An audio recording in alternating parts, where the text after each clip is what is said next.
Doctor ortho Ayurvedic oil and capsule, अब दर्द भी घुटने टेकेगा। गोरखपुर में सीएम योगी ने कहा दिल्ली गैस चैम्बर लगती है, यूपी वालों को बताया भाग्यशाली, स्वच्छता बनाए रखने और गंदगी न फैलाने की अपील की। वहीं आप पार्टी ने कहा योगी जी भूल गए हैं कि दिल्ली में है बीजेपी की सरकार। गोरखपुर में महाशिवरात्रि पर अनुष्ठान में सीएम योगी ने लिया हिस्सा, जनता दर्शन किया, कहा चिंता मत करें, हर समस्या का होगा समाधान। अखिलेश यादव का चुनाव आयोग पर बड़ा हमला, वोटर लिस्ट को बताया धांधली, यूपी के विकास मॉडल को कहा फ्लॉप। महाशिवरात्रि में शहर शहर सजे शिव के मंदिर, पूजा अर्चना के लिए मंदिरों से जुटे श्रद्धालु।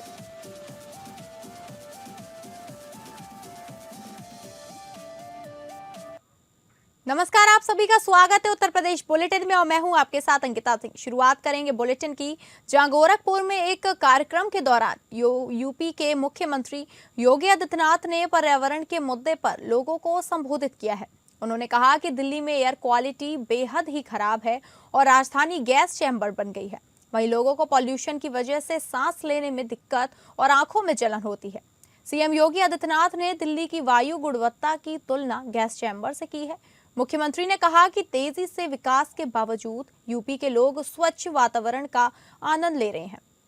गोरखपुर पहुंचे योगी ने कहा कि यहाँ का वातावरण काफी अच्छा है, प्रदूषण नहीं है। मुख्यमंत्री ने कहा कि पर्यावरण में गड़बड़ी से ऐसे ही होता है, हम भाग्यशाली हैं, हमारे यहाँ विकास तो है लेकिन पर्यावरण दम घोटने वाला नहीं है। गोरखपुर में कल्याण मंडपम के लोकार्पण कार्यक्रम के दौरान मुख्यमंत्री योगी आदित्यनाथ ने पर्यावरण संरक्षण और स्वच्छता के मुद्दों पर भी खासतौर से बल दिया। अपने संबोधन में उन्होंने कहा कि आज के दौर में दुनिया की सबसे बड़ी चुनौतियों में से एक पर्यावरण का बिगड़ता संतुलन है, जिसे तुरंत सुधारने की जरूरत है। उन्होंने दिल्ली के एयर क्वालिटी, एयर पॉल्यूशन को लेकर भी टिप्पणी की है। मुख्यमंत्री ने लोगों से अपील की कि वे अपने आसपास स्वच्छता बनाए रखें और कहीं भी गंदगी फैलाने से बचें। उन्होंने सिंगल यूज प्लास्टिक के साइड इफेक्ट्स को भी उजागर करते हुए कहा कि इसे नालियों या सड़कों पर ना फेंकना चाहिए। उनका कहना था कि छोटी छोटी अनदेखी फ्यूचर में बड़े पर्यावरणीय संकट को जन्म देती है। एयर क्वालिटी इंडेक्स में 400 से ऊपर दम घुटता है, आंखों में जलन होती है, सांस लेने में दिक्कत होती है। डॉक्टर को बुजुर्गों के लिए, बीमारों के लिए, बच्चों के लिए कहना पड़ता है कि आप घर से बाहर मत निकलिए, इतनी खराब स्थिति होती है। लेकिन जनता का दायित्व है शुद्धता और स्वच्छता पे ध्यान दें, गंदगी न होने दें, कूड़ा सड़क पे न फेंके, प्लास्टिक, सिंगल यूज प्लास्टिक को नालियों में मत डालिए, सड़क पे मत डालिए, उपयोग मत करिए, ये नुकसानदायक है। देख रहे हो ना क्या दिल्ली में घुटन भरी जिंदगी हो गई है, ऐसे लगता है जैसे गैस चैम्बर में हो। एयर क्वालिटी इंडेक्स में 400 से ऊपर दम घुटता है, आंखों में जलन होती है, सांस लेने में दिक्कत होती है। डॉक्टर को बुजुर्गों के लिए, बीमारों के लिए, बच्चों के लिए कहना पड़ता है कि आप घर से बाहर मत निकलिए, इतनी खराब स्थिति होती है। आप गोरखपुर में कितना शानदार माहौल है, कहीं कोई दिक्कत नहीं, कहीं कोई एकदम घोटो माहौल नहीं, जहां मर्जी घूमते रहिए।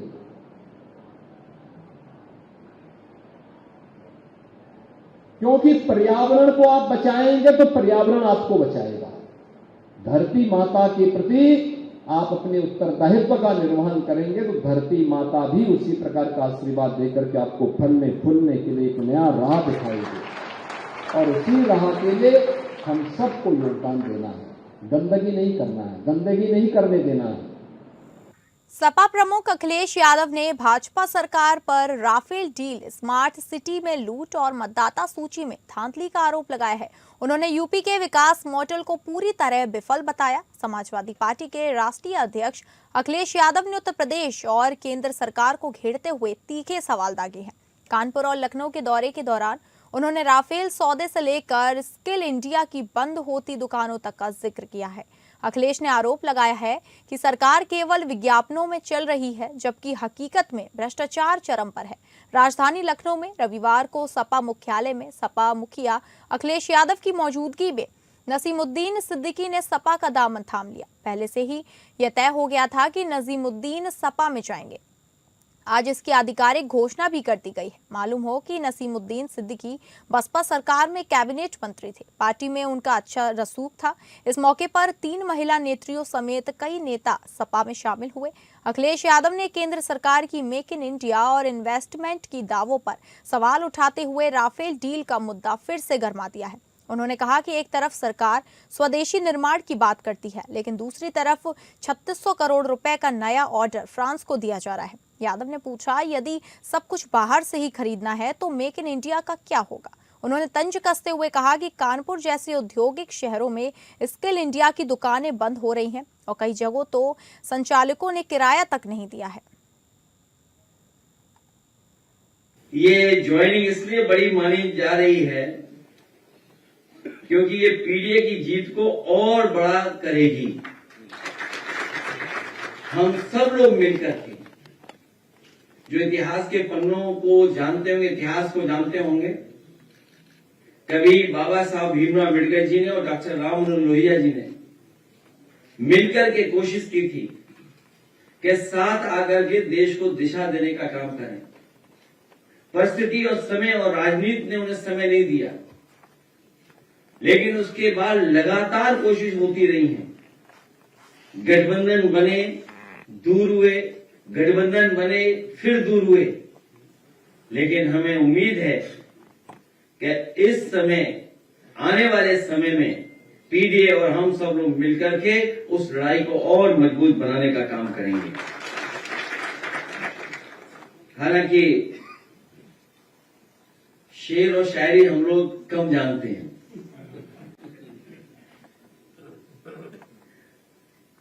लेकिन मकान बदल रहे हैं, मोहल्ले नहीं बदल रहे हैं।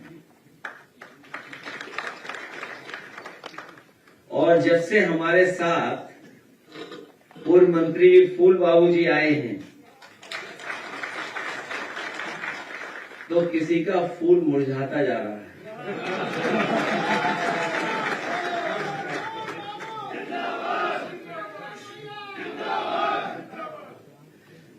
और राजकुमार पाल जी के आने से हमारे पहले पाल साहब और मजबूत होने जा रहे हैं।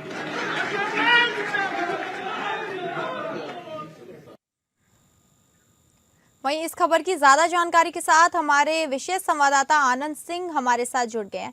आनंद, जिस तरीके से नसीमुद्दीन ने अब सपा का दामन थाम लिया है, वहीं 3 महिला नेत्रियों ने भी थामा, इसके पीछे का कारण क्या है? बिल्कुल, देखिए, नसीमुद्दीन सिद्दीकी एक अपने समय के बड़े राजनेता रहे हैं। बहुजन समाज पार्टी की जब सरकार थी, मायावती के साथ उन्होंने पार्टी में रहकर उन्होंने पूरी राजनीति की थी और बेहद भरोसेमंद और खासम खास माने जाते थे। कभी मायावती के नसीमुद्दीन सिद्दीकी कैबिनेट मंत्री रहे थे, बड़े बड़े विभाग उनके पास रहे थे। और ये आप कह सकते हैं कि नसीमुद्दीन सिद्दीकी जिन्होंने समाजवादी पार्टी की सदस्यता ली है, और दूसरे स्वामी प्रसाद मौर्य, ये कभी लेफ्ट और राइट हैंड हुआ करते थे मायावती के, लेकिन बदले सियासी समीकरणों में नसीमुद्दीन सिद्दीकी, स्वामी प्रसाद मौर्य ने पार्टी छोड़ी, नसीमुद्दीन सिद्दीकी ने कांग्रेस ज्वाइन की।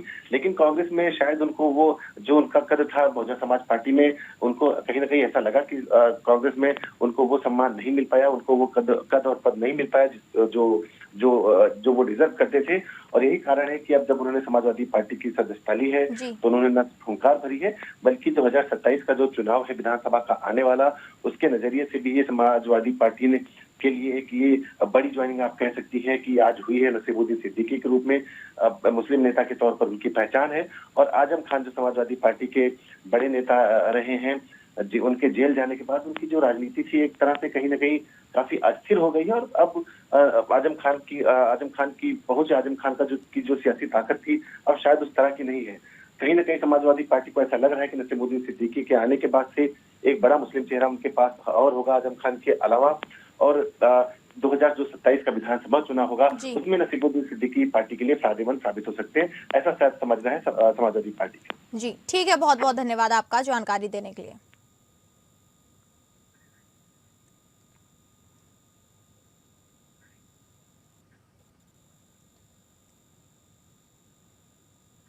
अगली खबर का रुख करेंगे, जहां गोरखपुर प्रवास के दौरान लगातार दूसरे दिन मुख्यमंत्री योगी आदित्यनाथ ने गोरखनाथ मंदिर में जनता दर्शन का आयोजन कर लोगों से मुलाकात की और समस्याएं सुनकर अधिकारियों को निस्तारण के निर्देश दिए। रविवार को देवादिदेव महादेव की आराधना के विशेष पर्व महाशिवरात्रि पर अनुष्ठानिक व्यवस्था में भी उन्होंने जनसेवा का अनुष्ठान जारी रखा। जनता दर्शन में आए लोगों से मुख्यमंत्री ने कहा, चिंता मत करें, हर समस्या का समाधान होगा, सबकी भरपूर मदद की जाएगी। जनता दर्शन में मुख्यमंत्री ने मौके पर मौजूद अधिकारियों को निर्देशित किया कि हर पीड़ित व्यक्ति की समस्या पर संवेदनशीलता से ध्यान दें और तत्परता से उसका निष्पक्ष और समयबद्ध निस्तारण सुनिश्चित कराएं।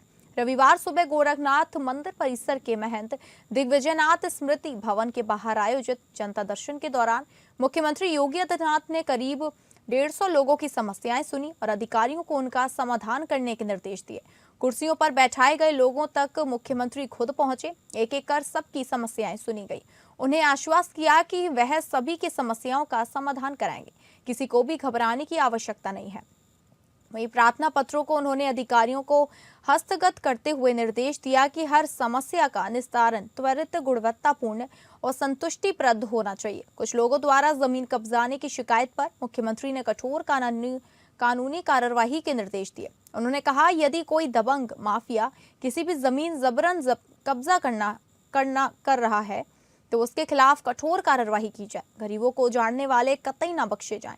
जहां पैमाइश की जरूरत है वहां पैमाइश कराकर विवाद का निस्तारण कराया जाए। पारिवारिक विवाद के मामलों में उन्होंने उभय पक्षों के साथ संवाद कर समाधान की राह निकालने के लिए निर्देशित किया।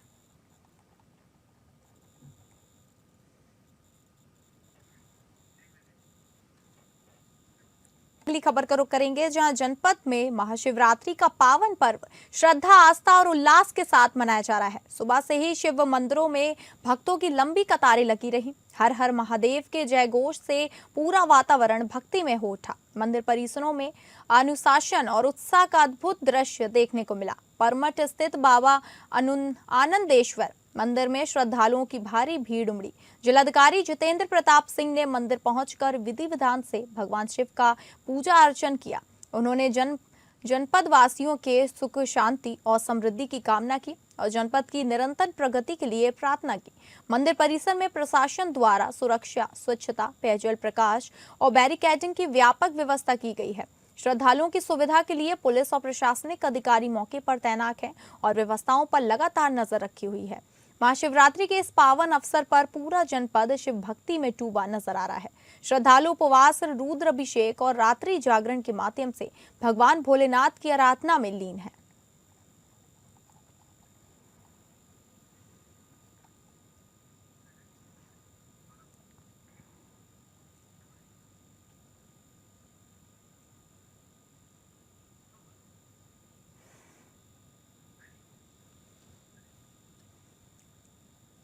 बाराबंकी के सुप्रसिद्ध पौराणिक शिवधाम लोधेश्वर महादेव में शिव महाशिवरात्रि के पावन पर्व पर आस्था का विराट संगम देखने को मिला। फाल्गुन मास के इस पारंपरिक मेले और महाशिवरात्रि के शुभ अवसर पर रविवार तड़के से ही लाखों की संख्या में श्रद्धालुओं ने भगवान लोधेश्वर का जल अभिषेक किया। समूचा मंदिर परिसर बम भोले और हर हर महादेव के जयघोष से गूंजमान रहा। आस्था की डगर पर कठिन पद यात्रा कर विभिन्न जनपदों से लाखों कावड़िए नंगे पांव गंगा जल लेकर महादेव पहुंचे। बाराबंकी सहित लखनऊ, कानपुर, उन्नाव, हरदोई, जालौन, सीतापुर और बहराइच जैसे जिलों से आए श्रद्धालुओं ने कतारबद्ध होकर बेलपत्र, भांग, धतूरा, दूध और दही से भोलेनाथ का पूजन किया। आस्था का आलम यह था कि मंदिर के मुख्य कपाट खुलने से पहले ही कई किलोमीटर लंबी कतारें लग चुकी थी। मान्यता के अनुसार लोधेश्वर महादेव का इतिहास चारों युगों से जुड़ा है। मान्यता है कि त्रेता में लव कुश और द्वापर में पांडवों ने यहाँ पूजा अर्चना की थी। महाबली, भीम, बद्रीनाथ, केदारनाथ से 2 शिवलिंग शिलाएं लाए गए थे, जिनमें से एक की स्थापना धर्मराज युधिष्ठिर ने इसी पावन धरा पर की थी। कालांतर में गंडक नदी की बाढ़ से यह शिवलिंग रेत में दब गया था, जिसे लोधोरा निवासी लोधेराम अवस्थी ने स्वप्न में मिले निर्देश के बाद पुनः खोजा। उन्हीं के नाम पर इस धाम का नाम लोधेश्वर महादेव पड़ा। 52 शिवलिंगों में शुमार इस मंदिर की मान्यता के बारे में है कि यहाँ सच्चे मन से गंगा जल अर्पित करने पर भक्तों की हर मुराद पूरी होती है। लाखों की भीड़ को देखते हुए जिला प्रशासन और पुलिस ने सुरक्षा के कड़े इंतजाम किए हैं। ड्रोन कैमरों और सीसीटीवी के जरिए चप्पे चप्पे पर नजर भी रखी जा रही है।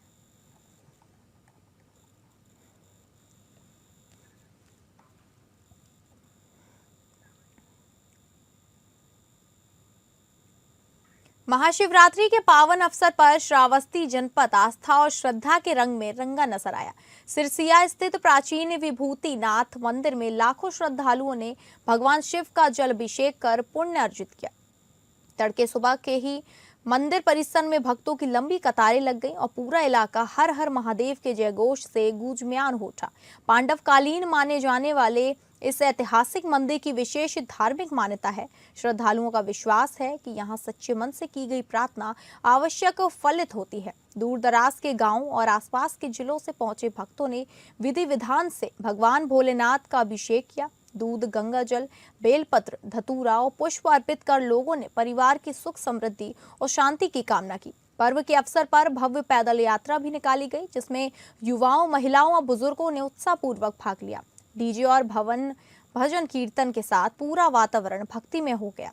श्रद्धालुओं के लिए जगह जगह जलपान और प्रसाद की व्यवस्था की गई। प्रशासन द्वारा सुरक्षा और यातायात के पुख्ता इंतजाम किए गए थे, जिससे आयोजन शांतिपूर्ण ढंग से संपन्न हुआ।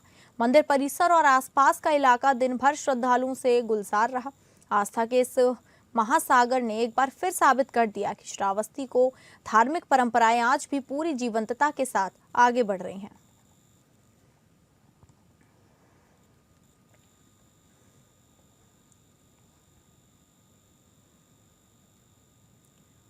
महाशिवरात्रि के मौके पर भोलेनाथ के मंदिर में क्रिकेट प्रशंसकों ने रुद्राभिषेक करके भारत की जीत की दुआ मांगी।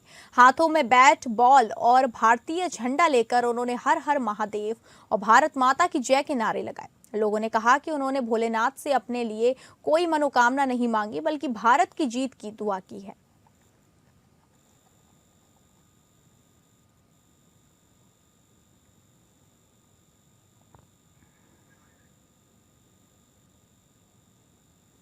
पीलीभीत के तकिया दिनारपुर में स्थित 12 ज्योतिर्लिंग मंदिर में महाशिवरात्रि की धूम रही। भक्तों ने भगवान शिव और माता पार्वती के विवाह की रात पर विशेष पूजा अर्चना की। मंदिर में लगी लंबी लंबी कतारों में भक्तों ने शिवलिंग का रुद्राभिषेक, जल अभिषेक और भस्म, बेलपत्र, भांग से पूजन किया। मंदिर की महंत जी ने पूजा का नेतृत्व किया। भक्तों की सुविधा के लिए पेयजल और चिकित्सा सहायता की व्यवस्था की गई है। विश्राम स्थल और स्वयं सेवकों की मदद से भीड़ को नियंत्रित किया गया। मंदिर प्रशासन ने पुलिस तैनाती और सीसीटीवी निगरानी की व्यवस्था की थी। यह मंदिर पीलीभीत के प्रमुख धार्मिक स्थलों में से एक है, जहां कई वर्ष पुराना प्राचीन काली मां और शेषनाग स्थित है। भक्तों का विश्वास है कि मन से की गई प्रार्थना अवश्य सफल होती है। भव्य जल अभिषेक और दुग्ध अभिषेक से मंदिर में आध्यात्मिक वातावरण बना हुआ था। धतूरा, बेलपत्र और अन्य पूजन सामग्रियों से शिव का अभिषेक किया गया। महाशिवरात्रि के मौके पर मंदिर में श्रद्धालुओं का भारी जनसैलाब उमड़ पड़ा है।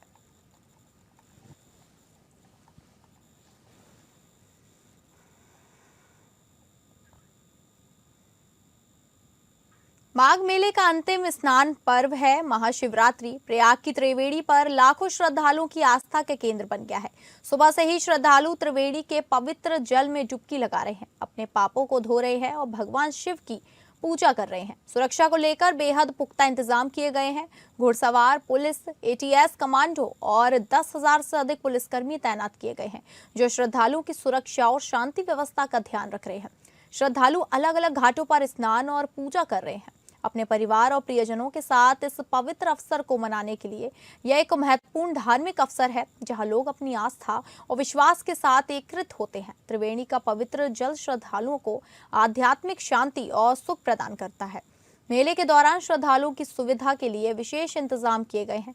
खाने पीने की दुकानें, चिकित्सा शिविर और अन्य सुविधाएं उपलब्ध हैं।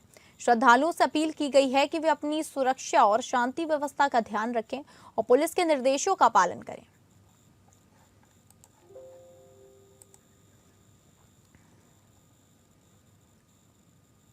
तो फिलहाल उत्तर प्रदेश बुलेटिन में बस इतना ही। नमस्कार।